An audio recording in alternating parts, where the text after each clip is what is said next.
Rêves et handicap, c'est le thème que j'ai choisi d'aborder pour vous aujourd'hui dans Solidarité. Donc pour en parler, j'ai le plaisir d'accueillir tout d'abord Monsieur Bruno Sang. Bonjour. Bonjour. Vous êtes membre de l'association Aventure Handicap. Alors c'est une belle histoire qui débute en 1990 lorsqu'une poignée de sportifs valides et handicapés ont décidé de partir à l'aventure. Leur volonté c'était de véhiculer un message et puis de montrer que tous, malgré leurs différences, peuvent vivre la même aventure, le même rêve. Voilà, c'est ça qui est important. Aventure Handicap, donc vous organisez des raids à vocation sportive qui sont ouverts justement aux personnes valides, aux personnes handicapées et avec alors tous les moyens de locomotion possibles. Il y a quoi? Il y a du 4x4, il y a bien sûr du fauteuil roulant, du 4x4, du VTT. Du VTT, de la course à pied. Voilà, de la course à pied. Et alors, la première aventure, ce sera 1700 km de pistes parcourues dans l'Atlas marocain. On verra la belle histoire tout à l'heure. Voilà, et depuis, il y en a eu beaucoup d'autres. Merci d'être avec nous aujourd'hui, Monsieur Sang. Les passions qui sont les vôtres, nous le voyons, sont celles qu'on croyait jusqu'à présent réservées au seul monde des personnes valides, inaccessibles aux personnes handicapées puisqu'elles font participer le corps, à la fois sur le plan sportif, sur le plan sensoriel ou bien sûr sur le plan esthétique. Et ce qui est fascinant, c'est que vous ne les envisagez pas les uns les autres sans la participation équitable, sans le partage véritablement avec les personnes valides. Et c'est un peu le fil rouge de toute cette émission, partager ses passions, ses rêves avec le monde des valides. Et là, comment se rencontre-t-on justement? Déjà, pour commencer, sur le terrain de la performance sportive, c'est plutôt l'objet de vos deux associations. Eh bien, c'est ce que je vous propose que nous voyons tout de suite dans la première partie de cette émission.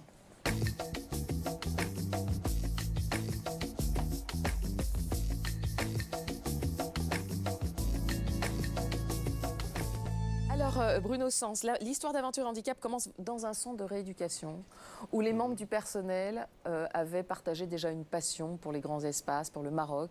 Et d'un seul coup, vous vous êtes dit pourquoi ne pas le faire partager aux personnes dont on s'occupe, voilà, aux personnes en rééducation. Voilà, pourquoi ne pas se lancer dans cette aventure? Voilà, exactement. C'est le centre de Cerbère dans les Pyrénées-Orientales. Donc, c'est des passionnés, des amoureux de l'Afrique qui ont voulu partager avec, au départ, c'était une poignée, c'était quelques personnes handicapées qui ont pu partir en Afrique. Donc, ce que vous avez dit, les 1700 km de pistes. Et au retour, ils ont eu l'idée de créer Aventure Handicap pour justement élargir pourquoi pas retourner avec plus de monde. Et toute forme d'handicap, c'est important. Dans le Aventure Handicap, le fil rouge, c'est ensemble dans la différence. C'est-à-dire, il n'y a pas de discrimination au niveau des religions, au niveau des races, au niveau de l'handicap, aucune discrimination. C'est important ça, bien sûr.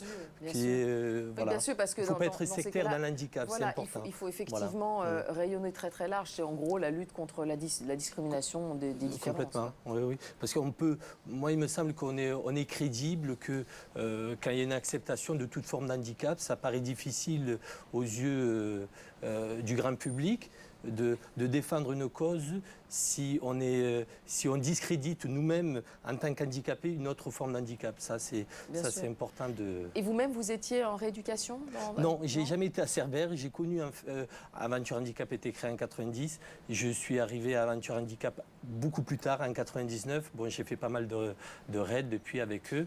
Et donc c'est des connaissances qui sont créées depuis. Quels ont été les premiers obstacles qui se sont présentés pour monter une opération comme ça? La logistique, parce qu'on sort d'un contexte des personnes qui sont confinées dans un milieu hospitalier, se retrouver en Afrique dans un bivouac à dormir en plein désert, ce n'est pas rien, ça demande un minimum de logistique au niveau santé, parce que bon, on est une population vulnérable aussi, on est conscient qu'on n'est pas à l'abri d'un pépin de santé. Bon, par le passé, sur des raids, on a eu 2-3 rapatriements sanitaires. Bon, ça a été des dommages collatéraux, on va dire. C'est le phénomène des raids, parce qu'on est quand même dans la performance physique extrême. C'est difficile, même pour les valides. C'est un rythme qui est soutenu. Toute personne qui participe à des raids est tenue de faire une activité physique, que ce soit par la course à pied, le VTT ou le vélo. Il y a, le handbike, donc c'est un matériel spécifique aux handicapés. Et ça nous permet d'avancer. C'est pas une compétition, il n'y a pas de chrono, entendons-nous bien là-dessus. C'est pas une compétition. On a notre roadbook, notre équipage, et le but d'Aventure Handicap, c'est de dérouler la caravane et se passer le relais, se retrouver le soir au bivouac. Voilà. Il y avait comme un vrai challenge à imaginer une telle expérience où vraiment on est dans la souffrance physique quand même, dans l'effort physique intense.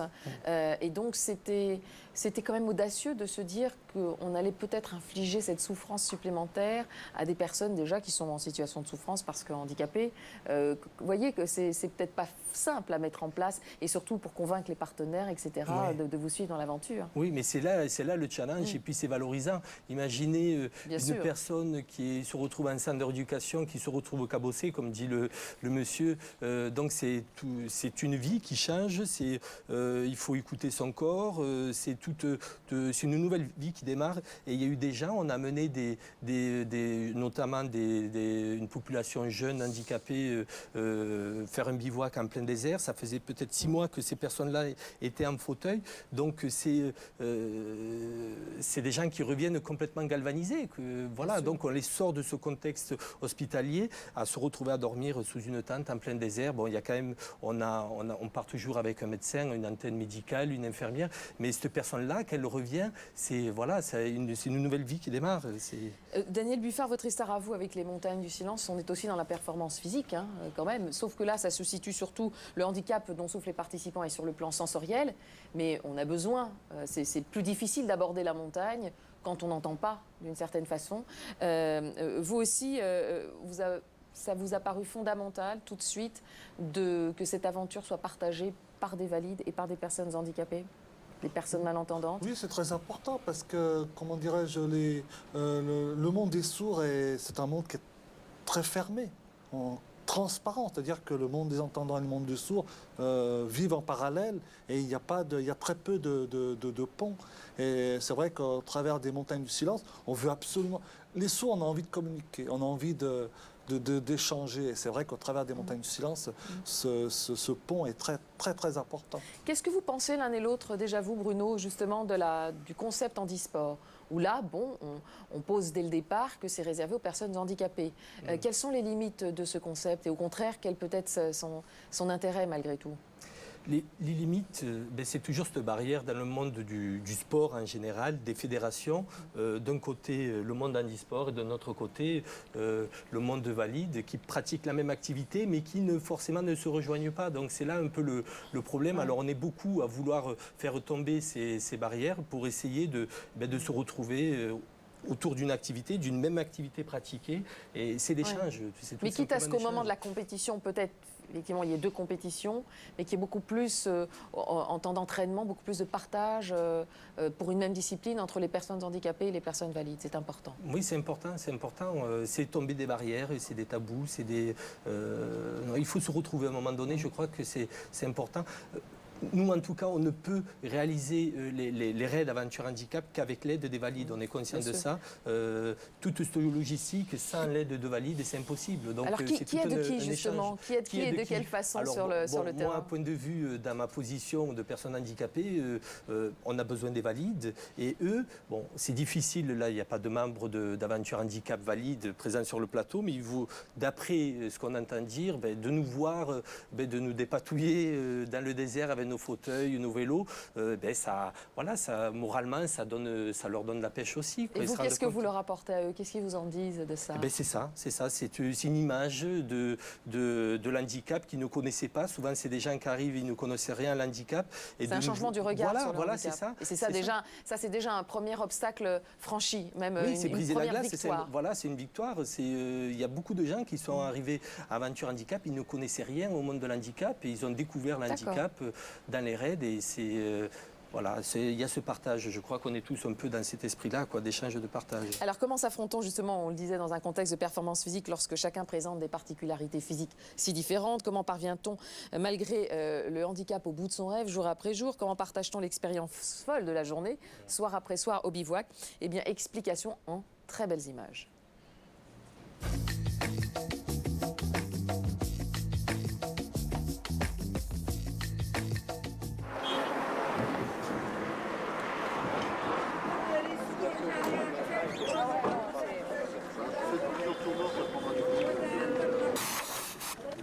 Ça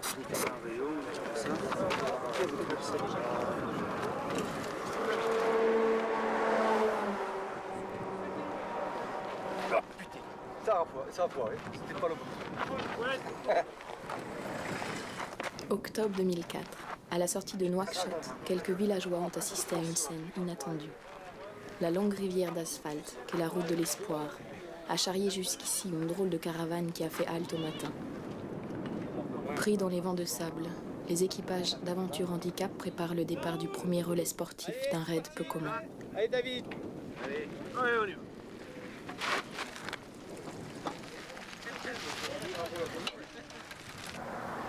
L'endurance et la force de la volonté se confondent. Loin de la compétition, chaque sportif lutte avec lui-même. Il n'est plus ici question de validité et de handicap, mais d'endurance et de courage.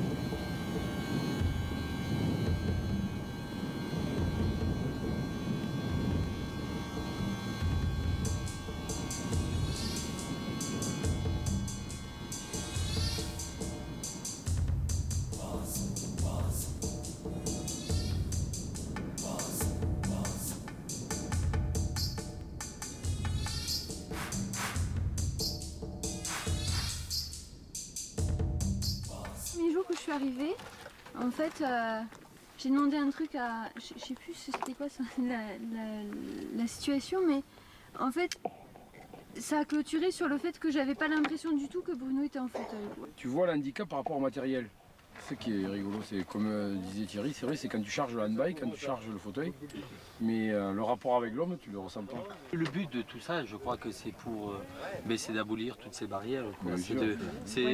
On est une micro-société dans la société, les gens en fauteuil, et on veut justement que les gens se confrontent à nous. C'est ça l'histoire, hein, Aventure Handicap. Oui, bien sûr.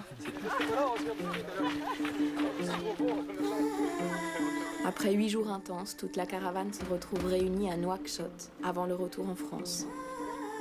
Dépassant les petits différends et les grosses galères, les membres de ce groupe ont su garder l'esprit serein et la cohésion humaine nécessaire à ce type d'expérience. Les uns et les autres ont découvert que le handicap n'est pas forcément là où on croit le voir. En effet, les ressources de personnes handicapées dépassent souvent les esprits sclérosés par les préjugés. Alors c'est un très beau film réalisé par Manuel Marmier. Bruno, on peut vraiment parler de symbiose entre tous ces sportifs ? Je crois dans la douleur, dans la douleur, dans l'effort. Et dans le partage aussi de quelque chose d'extraordinaire qui est cette nature magnifique. Oui, la nature, le paysage, l'Afrique, qui est une terre de prédilection d'Aventure Handicap, c'est la rencontre de la population. C'est des liens qui se sont créés depuis ces dernières années. Et prochainement, peut-être on aura l'occasion d'en parler, on change de continent, là, on part en Amérique du Sud. On va en parler après, oui. Le projet, c'est après. Qu'est-ce que ça vous a apporté ? Vous avez senti une évolution de votre vie, de votre existence, lorsque vous avez commencé à participer à ces raids ? C'est un contexte tellement particulier, un raid, des conditions qui sont difficiles. On n'en revient jamais trop indemne de ce genre d'expérience, mais ça permet, je crois, au quotidien, le reste de l'année, de se dire, oui, j'y étais, je suis arrivé, et puis ça renforce peut-être sur le long terme, ça rend plus fort. Oui, voilà, ça rend plus fort, et c'est des situations qui sont tellement délicates et difficiles par moments que ça galvanise, ça galvanise pour le reste du temps. Bruno, qu'est-ce que vous pensez justement de cette réconciliation lorsqu'on est en situation de handicap avec son corps par le biais de l'esthétique, justement ?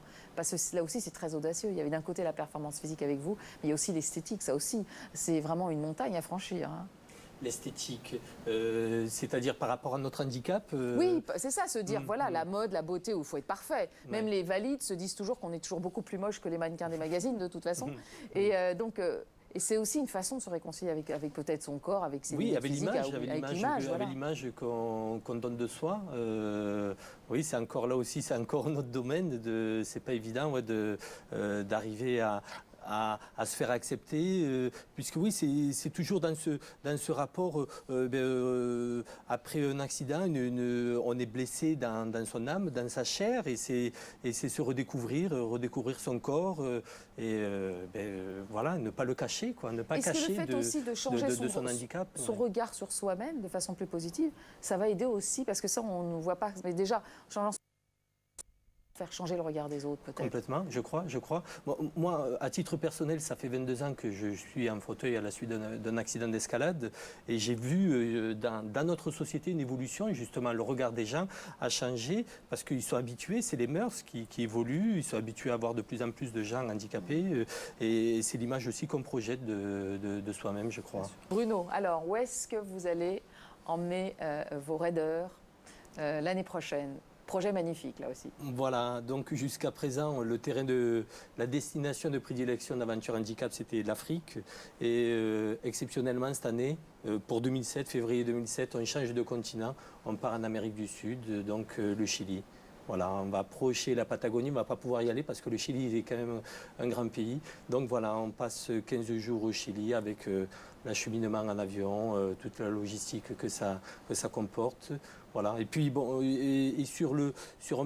tout à l'heure on disait, c'est vrai qu'on vit dans une société d'image, donc on est obligé au travers de nos films, et c'est un support très très important, on en parlait, c'est un support professionnel qu'on essaie de faire des films pour les diffuser dans les centres de rééducation. Voilà, donc c'est important de continuer ce travail-là, sachant que ça demande beaucoup de moyens financiers. Donc toujours pareil. Vous avez des partenaires? Des partenaires, des sponsors, les dons sont toujours les bienvenus. Voilà, c'est un peu le nerf de la guerre de toute association. Voilà.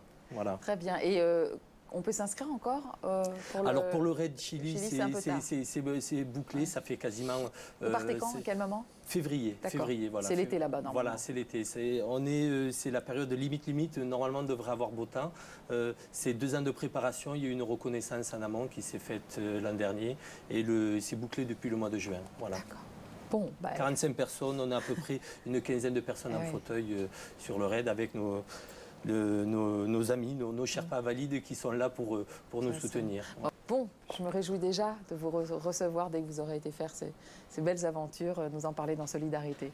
Merci beaucoup d'avoir été avec nous aujourd'hui. Merci, bravo vraiment pour toutes vos actions, et bravo à toutes les personnes qui vous accompagnent dans ces projets. Ils sont nombreux, on le voit.